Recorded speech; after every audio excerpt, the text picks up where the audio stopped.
جی، programme informal talk کے ساتھ میں ہوں تنویر ملک، اور آج کا جو پروگرام ہے، آج کا پروگرام ہے صحافت کے حوالے سے کہ بلوچستان میں صحافت کی کیا صورتحال ہے، ہمارے صحافی کن مسائل میں اور محدود وسائل میں کس طرح سے صحافتی خدمات سر انجام دیتے ہیں۔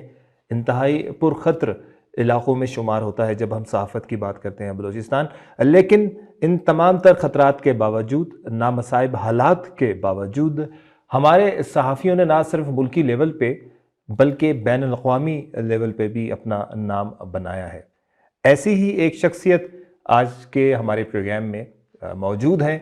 آپ کا جو تعارف ہے وہ بڑا زبردست تعارف اس طرح سے ہے کہ اگر ہم بلوچستان میں صحافت کی ایک اہم ترین صنف ہوتی ہے، یعنی کارٹونسٹ جسے کہا جاتا ہے، بہت بڑے بڑے کارٹونسٹ اس ملک میں پیدا ہوئے جنہوں نے مقامی لیول کے اخبارات میں جو کارٹون کی روایت تھی اسے قائم رکھا، یعنی یوں کہا جائے کہ کارٹونز کے ذریعے خبروں کو پہنچانا عوام تک، یہ بھی ایک اہم ترین سبجیکٹ ہے صحافت کا۔ تو آپ کا تعارف اس طرح سے ہے کہ آپ بلوچستان کے پہلے کارٹونسٹ ہیں، اس کے بعد آپ کالم نگار بھی ہیں، اور پھر جب صحافتی طور پہ باقاعدہ اپنی سرگرمیوں کا آغاز کیا تو فوٹوگرافر بنے، رپورٹر بھی رہے اور لکھاری بھی ہیں۔ اور سب سے اہم بات یہ ہے کہ جس شخصیت کا میں آپ کو آج بتا رہا ہوں کہ نہ صرف صحافتی میدان میں بلکہ سماجی میدان میں بھی اس شخص نے بڑی اہم خدمات سر انجام دی ہیں، چاہے وہ زلزلے ہوں، چاہے وہ سیلاب کی صورتحال ہو۔ کورونا کے دوران بھی کئی گھرانوں کی انہوں نے مالی معاونت کی، ان تک راشن پہنچایا اور ثابت کیا کہ صحافت صرف لکھنے، پڑھنے یا بولنے کا نام نہیں بلکہ عملی خدمات سر انجام دینے کا بھی نام ہے۔ ہمارے پروگرام میں آج موجود ہوں گے، ان کو یہ اعزاز حاصل ہے کہ انہیں عالمی صحافتی ایوارڈ بھی ملا ہے جرمنی میں، اور انہوں نے پاکستان کی، بلوچستان کی وہاں نمائندگی کی تھی۔ ہمارے ساتھ گیسٹ موجود ہیں جمال خان ترکی۔ بہت شکریہ perfect T V H D, انہوں نے آج مجھے عزت بخشی۔ پھر ان کا کمال یہ ہے کہ مجھے اپنے اس دوست سے ملایا جس دوست نے، ہم دونوں نے ایک ساتھ صحافت کا آغاز کیا، ایک ہی ادارے سے صحافت کی، آج ہم آمنے سامنے ہیں۔ آپ کا بھی ایک بہترین مقام ہے، اللہ نے مجھے بھی عزت دی، میں اللہ کا شکر گزار ہوں۔ جمال، سب سے پہلے تو بہت بہت شکریہ اور آپ تشریف لائے، اور اس کے بعد ایک انفارمل سا انٹرویو شروع کرتے ہیں۔ چونکہ ہم نے کریئر کا آغاز ساتھ کیا تھا، بہت ساری باتیں میں جانتا ہوں، بہت سارے آپ کے لاکھوں اس وقت چاہنے والے پورے بلوچستان میں اس طرح کی کوئی بات کروں گا ہی نہیں، کیونکہ آپ جانتے ہیں میں کون ہوں، ہاں، اور آپ مجھے جانتے ہیں، میں کوئی اور بات کروں گا تو بہت بڑی بات ہوگی۔ اب جمال، آپ کے چاہنے والے، پسند کرنے والے، ان کی تعداد لاکھوں میں اس وقت، اور نہ صرف وہ بطور صحافی آپ کو جانتے ہیں بلکہ بطور ایک انسان دوست شخصیت کے طور پہ بھی جانتے ہیں، ایک سماجی کارکن کے طور پہ بھی جانتے ہیں۔ اب ان جاننے والوں کے سوالات ہیں میرے نہیں جو وہ آپ کے بارے میں جاننا چاہتے ہیں، اور سب سے پہلا سوال ہے کہ وہ کہتے ہیں نا کہ جمال آیا کہاں سے؟ ایک ہوتی ہے جمال کی معنی خوبصورتی بھی ہوتی ہے کہ یہ جمال کہاں سے آیا، لیکن یہ جو جمال ہے یہ کیسے صحافت میں آیا؟ اپنا آغاز بتائیے گا، اسکول کہاں تھا، پیدا کہاں ہوئے، سارا آپ ذرا بتائیے۔ میری پیدائش جو ہے وہ ہم خانہ بدوش۔ اچھا، مطلب کبھی پنجاب میں ہم آباد ہوتے تھے گرم علاقوں میں جب یہاں سردیاں آتی تھی، کبھی سندھ میں اور کبھی یوب میں ہوتے تھے، کبھی کوئٹہ میں ہوتے تھے۔ ہمارا خاندان مکمل خانہ بدوش ہے۔ اچھا، میں نے خود بھی اپنے بھائیوں کے ساتھ بیل بکریاں چرائی ہیں بلوچستان کے پہاڑوں میں، بلوچستان کے پہاڑوں میں، یوب میں، لورالائی میں۔ اور ہمارا جو بیسک تعلق ہے ہمارے نانا کا کاریز ہے، زمینیں ہیں لورالائی میں خان قلعہ کے نام سے۔ اچھا، تو یہ ہمارے آبا و اجداد کی وہاں پہ زمینیں کاریز ہے۔ چونکہ ہمارا خاندان بھی خانہ بدوش بھی تھا، پھر ان کو قبائلی جو جھگڑے ہیں ان کا بھی سامنا رہا، تو ہم ایک جگہ ٹک نہیں پائے، تو ہم مسلسل سفر میں رہے۔ ہم اس زمین پہ بھی ہم نے اپنا وقت نہیں گزارا، اس زمین پہ بھی اس وقت وہاں پر جو ہے اور لوگ آباد ہیں۔ صحیح۔ تو جمال، اسکولنگ آپ کی کہاں ہے اور پیدائش کہاں پیدا ہوا آپ؟ کوئٹہ ہی میں آپ کی پیدائش ہے؟ پیدائش یہاں پہ ہے کوئٹہ میں؟ بالکل جی۔ اصل میں مسئلہ یہ ہے کہ میرا ایک دوست ہے نصیر، اچھا، سرائکی ہے، صحیح، کیونکہ ریمر خان میں ہماری رہائش تھی 71 چک نمبر 71 میں، تو وہاں پر وہ جو دوست تھا وہ پڑھتا تھا، تو صبح اسکول جاتا تھا، میں بھی ساتھ چلا جاتا تھا، تو پھر گیٹ پہ میرے انتظار کرتا تھا کہ یہ دوست پڑھائی مکمل کر کے پورا دن آپ گیٹ کے ادھر ہی بیٹھا رہتا تھا۔ تو 4-5 دن کے بعد وہاں کے جو استاد ہیں، استاد رفیق صاحب اور چودھری بشیر صاحب، جو چودھری بشیر صاحب پنجابی تھے، استاد رفیق صاحب سرائکی تھے، آ رہے تھے، انہوں نے مجھے بلایا کہ آپ یہاں پہ بیٹھے رہتے ہو، آپ کیوں نہیں پڑھتے، آپ بھی پڑھ لیا کرے، ساتھ جاؤ ساتھ آؤ۔ تو میں نے کہا میں پڑھنا چاہتا ہوں۔ اس نے کہا کل والد کو لاؤ۔ تو والد کو میں نے کہا کہ میں نے پڑھنا ہے۔ والد نے کہا ہم خانہ بدوش لوگ ہیں، 6 مہینے ادھر ہی ہیں، 6 مہینے کسی اور جگہ ہے، ہمارا کوئی ٹھکانہ نہیں ہے، تو آپ کیسے پڑھو گے، تو آپ کی تعلیم تو یہاں سے ادھوری رہ جائے گی۔ میں نے پھر بھی ضد کی میں نے پڑھنا ہے۔ 3-4 دن کے بعد والد صاحب گئے، نام نکلوایا، اور رحیم خان سے 5ویں تک میں پڑھا ہوں۔